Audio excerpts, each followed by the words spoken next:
ఈ రామకోటి రాసేటప్పుడు హ్మ్. చాలామంది ఏంటంటే మొక్కుకుంటారు కానీ రామకోటి రాసేటప్పుడు ఆహ్, మొక్కు ఒక ఎత్తైతే మనం దాన్ని ఎలా రాస్తున్నాం అన్నది చాలా ఇంపార్టెంట్ అక్కడ. ఓకే. ఓకే. చాలామంది ఎక్కడ పడితే ఎలా పడితే అలా రాసేస్తూ హ్మ్. ఉంటారు.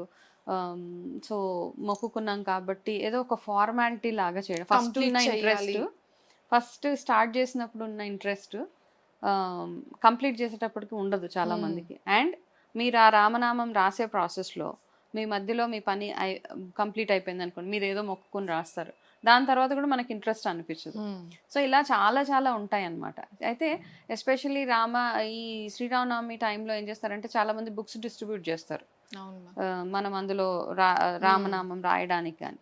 అలా ఎవరైనా రాయాలి శ్రీరామ నామాలు రామకోటి రాసుకోవాలి అంటే గనక ఫస్ట్ మెంటల్‌గా మీరు మైండ్‌లో ఫిక్స్ అయిపోండి. మీరు శ్రద్ధగా రాయాలి రామనామాన్ని అని. ఆ శ్రద్ధతో రాసేటప్పుడు ఏంటంటే ఒకటే టైం ఫాలో అవ్వండి. ఆ ఎనర్జీస్ ఎట్లా అంటే ఈరోజు మార్నింగ్ 6కి చేస్తే నేను ప్రతి పూజ అలాగే చెప్తా. ఒక్క టైం ఫాలో అవి చేసుకోండి. అండ్ అన్‌ఇంటరప్టెడ్ మీరు 10 నిమిషాలు రాస్తారా? 108 రాస్తారా? 1000 సార్లు రాస్తారా?